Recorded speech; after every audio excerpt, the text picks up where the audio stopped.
estudante! Estamos aqui para o nosso momento de literatura, aquele momento em que você se coloca no papel de ser livro para voar.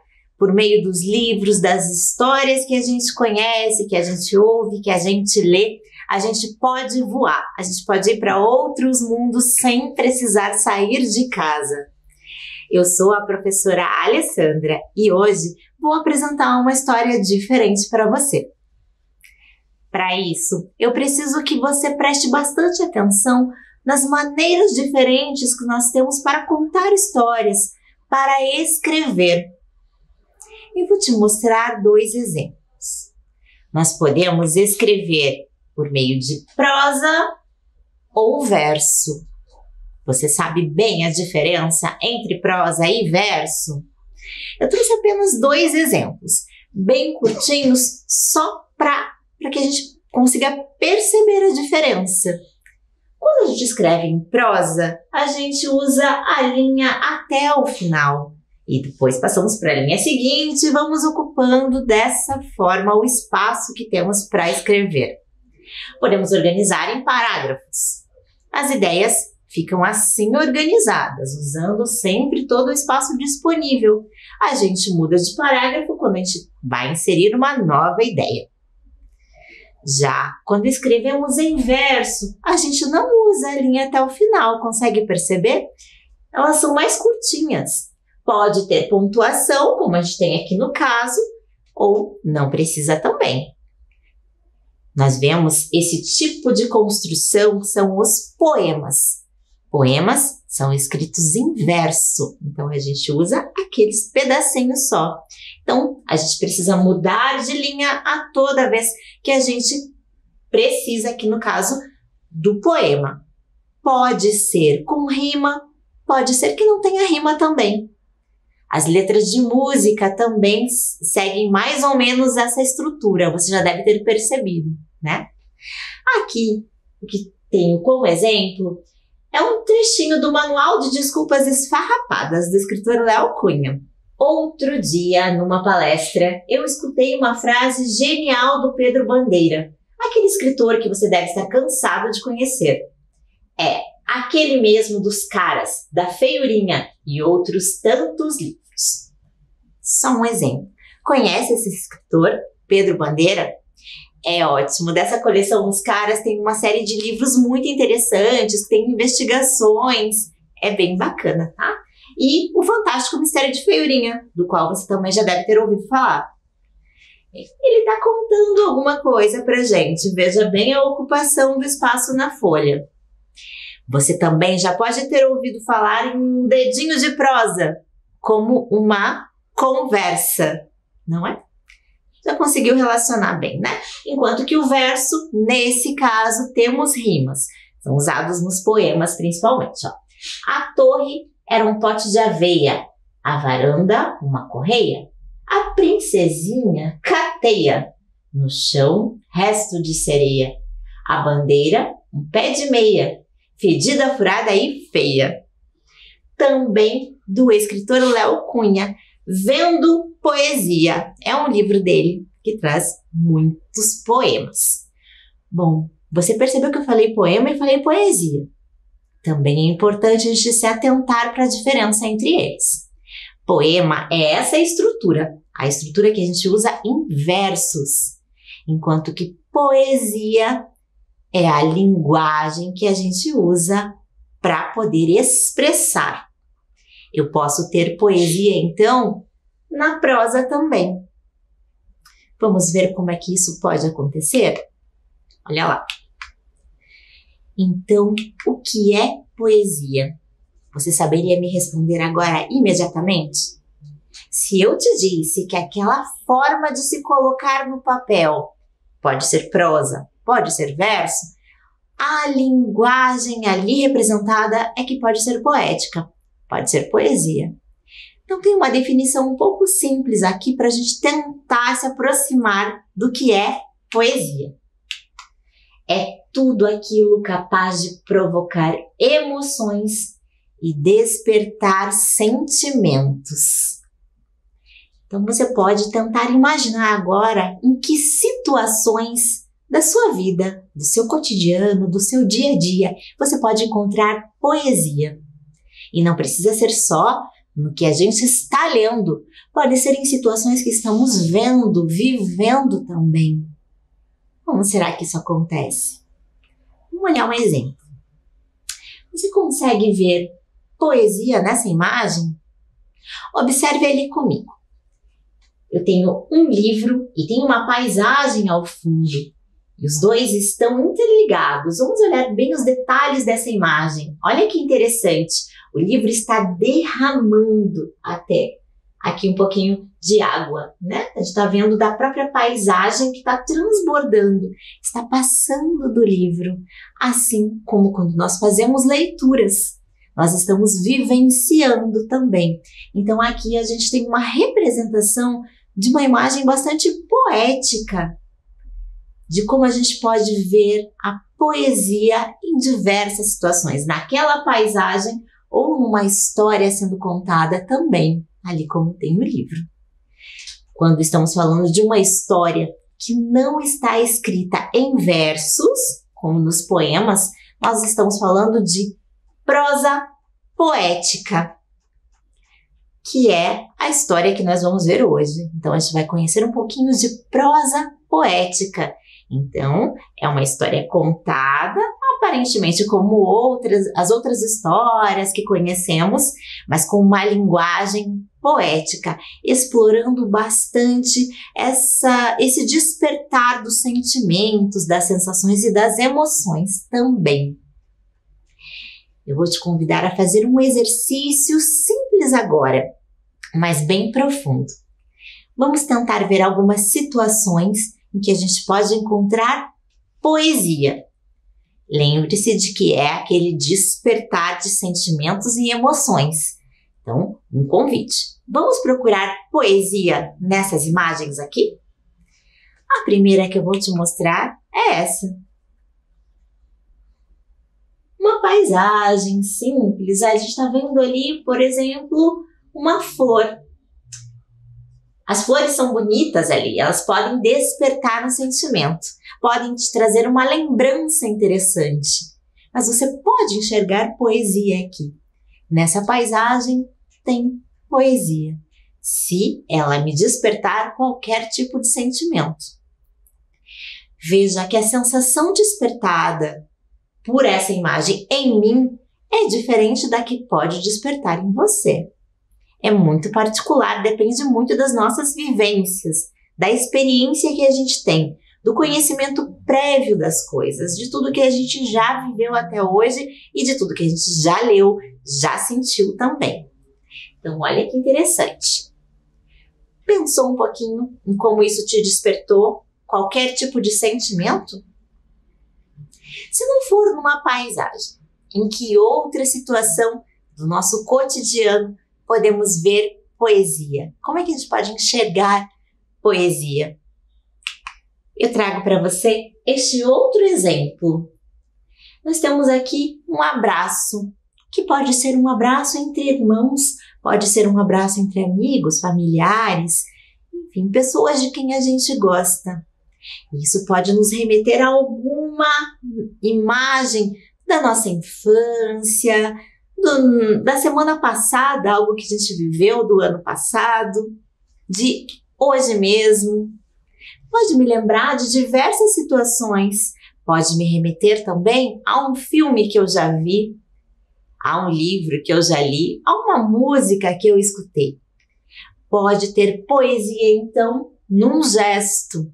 Pode ser um momento poético, desde que desperte as emoções e mexa com os nossos sentimentos. Você já deve estar conseguindo perceber, né, que nós podemos enxergar poesia no nosso dia a dia também. A poesia pode estar, então, numa paisagem, pode estar num gesto, num momento, numa lembrança, pode estar num passo de dança. Poesia pode estar presente num passo de dança ensaiado, aquele realmente que exige um treinamento, dedicação. mas que depois o resultado final é tão bonito quando se tem a perfeição de um movimento que chega a ser poético. Pode ser numa dança feita a dois, que pode ser improvisada, que pode ser ensaiada, que pode ser vivida naquele momento. E pode ser também por meio de uma música que a gente está gostando muito e se envolve de tal maneira que se entrega para o momento de dança. A poesia pode estar presente em qualquer uma dessas situações. E se você já viveu algo parecido, pode agora estar pensando neste momento poético da sua vida também. Agora, nós falamos em tudo relacionado a pessoas, falamos ali um pouquinho das plantas, das paisagens. Será que a gente pode ver também poesia em animais? Os animais podem ter sentimentos e sensações também? Eles podem vivenciar esses momentos poéticos? Eu vou te fazer um convite para conhecer uma história cheia de poesia. Para isso, vou te apresentar 2 animais. Eu quero que você preste bastante atenção nas particularidades de cada um deles. O primeiro animal que eu vou apresentar é a girafa. A girafa é o animal mais alto do mundo devido às suas pernas compridas e pescoço alongado. As manchas possuem um padrão único para cada indivíduo e ajuda o animal a se camuflar entre as sombras das árvores de seu habitat, onde elas vivem. Então você pode perceber que as manchas, como está dizendo ali no texto mesmo, são particulares, é como impressões digitais, são sempre diferentes, cada espécie é única e isso as individualiza. Cada uma delas tem a sua própria marca, as suas impressões diferentes. Elas se camuflam então porque elas podem ficar escondidas entre as folhas e ficam ali disfarçadas. É essa a ideia da camuflagem, ficar disfarçadas ali onde elas estão para fugir dos predadores. O animal mais alto do mundo. Temos mais algumas curiosidades a respeito da girafa. A gestação dura 14 meses, nascendo frequentemente só uma cria de cada vez, com uma altura que varia entre 1,5 m e 1,70 m. Vivem em bandos de fêmeas e filhotes liderados por um macho dominante. Olha essa imagem dessa girafa também, a imagem de uma girafa particular, aquela que tem uma impressão só dela, as manchas com as características do jeitinho só dela. A gestação da girafa é parecida com a humana, certo? Tem pouco mais de tempo, 14 meses, né? Demora mais tempo e nasce geralmente um filhotinho de cada vez, por isso é mais próxima realmente dos seres humanos. Mas olha como são grandes. O filhote de girafa já nasce maior que eu, gente. Tá? O que será que tem de tão interessante na vida de uma girafa, que é tão alta, que consegue enxergar tudo tão lá de cima? Eu acho que a nossa história vai contar um pouquinho disso. Já sabemos algumas curiosidades a respeito da girafa, mas eu quero te apresentar também agora o sabiá. É considerada ave símbolo do Brasil, pois é muito popular e até citada por diversos poetas como o pássaro que canta na estação da primavera. Existem 12 espécies de sabiás no Brasil, sendo que o pássaro assume outras denominações em regiões diferentes. Ou seja, eles podem receber outro nome. Mas a espécie é essa, é o sabiá, né? São vários tipos aqui no Brasil, a gente tem 12 espécies diferentes. É uma ave, então, que simboliza o Brasil. Ela pode estar em diversas regiões diferentes. Poetas contam muitas histórias dos sabiás. Interessante. Então, a gente pode ver poesia na vida do sabiá. E ele desperta algumas emoções, alguns sentimentos, por isso os poetas também usam bastante essa ave como tema para suas produções literárias. eu apresentei para você os dois personagens da nossa história, o sabiá e a girafa. Mas agora eu quero que você conheça um pouquinho de quem escreveu pra gente. Primeiro, eu vou te mostrar a ilustradora. Ela diz o seguinte: nasci no Rio de Janeiro, num bairro da Zona Norte chamado Grajaú, onde tem uma reserva florestal que foi meu primeiro aprendizado de observação. Sempre adorei olhar bichinhos nas árvores, na grama e desenhar. Comecei a trabalhar com desenho muito cedo. Nós estamos falando da Graça Lima. Ela quem ilustrou essa história que eu vou te apresentar. É interessante que ela conta que quando era criança, ela rabiscava muito nas paredes, o que não deixava a mãe dela muito contente também, né? E ela foi afinando seu traço, foi percebendo que ela gostava muito disso, fez faculdade de belas artes, depois estudou design e acabou que ela tinha vontade de pintar murais, acabou por fim chegando às ilustrações de histórias. Ela achou que seria muito interessante contar histórias por meio de desenhos, de suas ilustrações. É muito interessante a gente perceber a história contada pelas ilustrações também. Elas são parte importante da história. Então, a história é contada por palavras e por imagens. Um enriquece o outro, elas se complementam. Por isso, nós vamos fazer a leitura das duas partes. Vamos ler o texto verbal, a parte escrita com palavras, e o texto imagético, essa parte das imagens tão bem representadas pela Graça Lima. Vamos ter bastante atenção a ela. Vamos conhecer agora também o escritor. Olha o que ele diz pra gente. Sou fascinado por fábulas como A Cigarra e a Formiga, de La Fontaine, e livros mais recentes como O Peixe e o Pássaro, de Bartolomeu Campos de Queiroz, e O Gato Malhado e a Andorinha Sinhá, de Jorge Amado.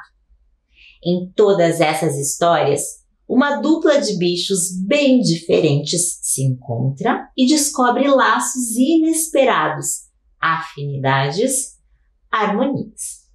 Nós estamos falando do Léo Cunha, que é o escritor dessa história. Olha que interessante quando ele fala das fontes de inspiração dele, das histórias que ele já leu que traziam essa ideia de animais que se encontram. Sabe o que acontece com a cigarra e a formiga? Elas tinham afinidades. O que aconteceu com elas? Tenta pensar na história lá da cigarra e da formiga, para saber o que tinha de particularidade entre uma, entre outra, como se deu esse encontro, o que aconteceu com elas. As outras histórias provavelmente você não conhece ainda, mas a gente pode pesquisar um pouquinho mais para saber que são histórias muito bacanas também. E vamos ver como é que o Léo Cunha e a Graça Lima podem nos contar essa história. Afinal, quem quer que eu conte a história, que diga sim, sim, sim, Salabim. Então, seu desejo é uma ordem. Para isso, eu preciso que você abra as asas da imaginação e agora se deixe encantar pela poesia e vamos ouvir essa história. O sabiá e a girafa. O sabiá. Sabia que o sabiá sabia assobiar? Dizia o meu avô. Sabia que o sabiá sabia avoar? Avoa, voa, voa.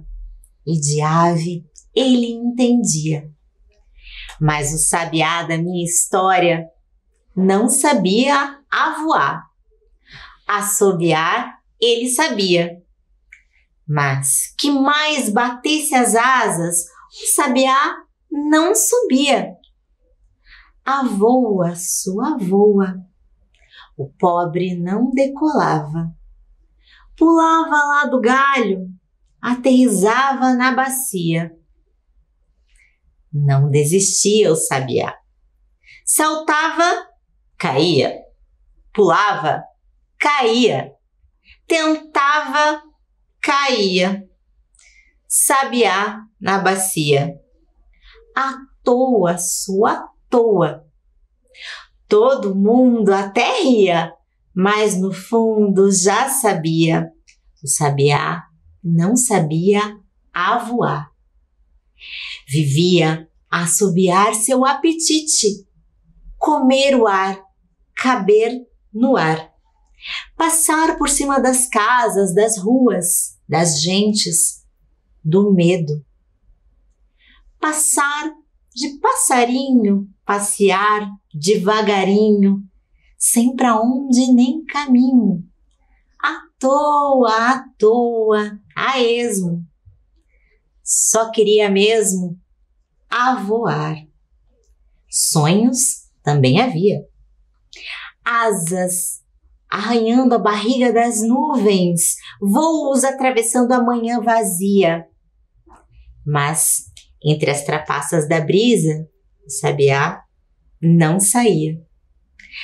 Assobiava que eu nem te conto. Antes, o canto de tenor, a cor na noite escura. Depois, o canto de temor, a dor da falta de altura. Cantava que eu nem te canto, o sabiá desencantado. Dias de sonho rasantes, noites de sono arrasado. Mas ele, ressabiado, teimava em assobiar. Do remifava macio no galho ou na bacia, o desejo de voar. Um dia, o sabiá dizia, um dia eu consigo voar. A girafa. Girafa o meu avô não conheceu. Nunca teve o prazer, não foi apresentado. Mas o velho deitado dizia, filho de peixe, peixinho é. Isso vale para outros bichos. Girafa também é sempre igual. Nada fala, tudo espia, sem um pio, sem um fio de voz. Só em riso e pensamento ironiza o mundo no andar de baixo. Mas a girafa da minha história era muito diferente. A muda queria mudar, não o mundo, mas a vida.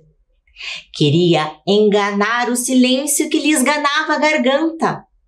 Queria encolher a dor de não escolher as palavras. Queria desemudecer. E não bastava soltar umas palavras no vento, também sonhava em cantar. Sonhava em cantar o dia, molhar as tardes de poesia, melar o canto da noite com doces melodias. Prestava atenção no trovão, no temporal, na ventania. Tentava imitar o azulão, o rouxinol, a cotovia. Mas a voz não derramava. Então reclamava baixinho. Para que tanta altitude? Para cantar só passarinho? A girafa andava injuriada. Andava toda a cidade do alto dos seus andares, adorando a paisagem, mas ficava na saudade o canto de homenagem. Um dia, jurava a girafa, um dia eu consigo cantar. O sabiá e a girafa. O encontro se deu por acaso o Deus dos encontros. O sabiá resolveu chorar no alto de um pé de caju. A girafa se lamentava no baixo daquele pé. Uma árvore muito esquisita, mas desgosto não se discute. Estavam os dois ali, os dois no mesmo pé. Ela vendo o que não cantava, ele cantando o que não conhecia. Ele queria saltar nas alturas, ela sonhava a saltar partituras. E a dupla melancolia, ou foi a tal natureza? Tratou de cruzar os caminhos. A sabedoria do vento mandou o sabiá para o espaço, para ver se ele voava. para ver se acertava o compasso o sabiá avoado. Mas ele caiu de cabeça na cabeça da girafa. Silêncio. Sabiá assustado. Contudo, depois do susto, coitado gostou do que viu. Cada passo da girafa passeava ele no céu. Cada girada de pescoço, um horizonte descoberto. E ele recomeçou a cantar. A girafa ficou fascinada. Aquela voz afinada soltou sua cara amarrada, desfez a careta enfesada. Ofereceu então moradia ao dono de tal melodia, de canto tão doce e terno. E o canto do sabiá virou o seu canto eterno. O sabiá ficou morando na cabeça da girafa. A girafa namorando o canto do companheiro. Minha história acaba aqui, mas a dos dois continua, sem plateia nem juiz, depois do final feliz. Imagino que você já conseguiu construir várias imagens mentais ao ouvir essa história, muito linda e muito poética, não é? Mas eu quero que você olhe atentamente comigo algumas imagens que estão no livro. Olha lá, a construção desse personagem, do sabiá. Olha que momento da história nós estamos resgatando neste momento, como a ilustradora trouxe pra gente o sabiá tentando voar lá do alto do galho. Depois, ele não conseguindo voar, caindo, aterrissando na bacia. Olha só, veja como as imagens complementam o que as palavras tão poeticamente nos disseram também. Vamos ver como é que se constrói a girafa. Olha que interessante, a girafa aqui um pouco triste, olhando o mundo, ironizando a vida no andar de baixo e chorando baixinho lá no baixo do pé de caju. No momento do encontro, aquele momento em que eles se complementam, olha que importante, ele não podia voar, não podia ver o mundo e ela não podia cantar. As limitações de ambos os aproximaram e eles conseguiram construir um novo ser, em que eles podem juntos ver e cantar. Não é lindo esse encontro? É essa imagem também poética que a gente tem aqui. Olha que interessante. Assobiar o seu apetite. Olha que imagem bonita também nos traz aqui.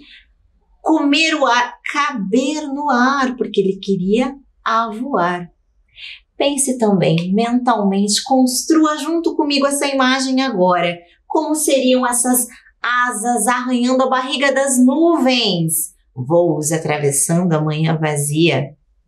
Ou ainda, a brincadeira com as palavras. A muda queria mudar, não o mundo, mas a vida. Queria enganar o silêncio que lhe esganava a garganta. Muito bonitas essas imagens, né? Por fim, mais um exercício para a gente pensar. O sabiá ficou morando na cabeça da girafa, a girafa namorando o canto do companheiro. O que nós conseguimos ver de temas muito interessantes aqui neste lindo encontro é o desejo e os limites de cada um, as vontades, a convivência entre seres diferentes, seres tão distintos, tão diferentes um do outro, que acabam se complementando e superando suas dificuldades por meio dessa aproximação, dessa amizade tão bonita construída por eles. E não se esqueça que o encantamento não tem fim e a gente se encontra numa próxima história em que a gente vai explorar um pouquinho mais da história do sabiá e da girafa. Até lá!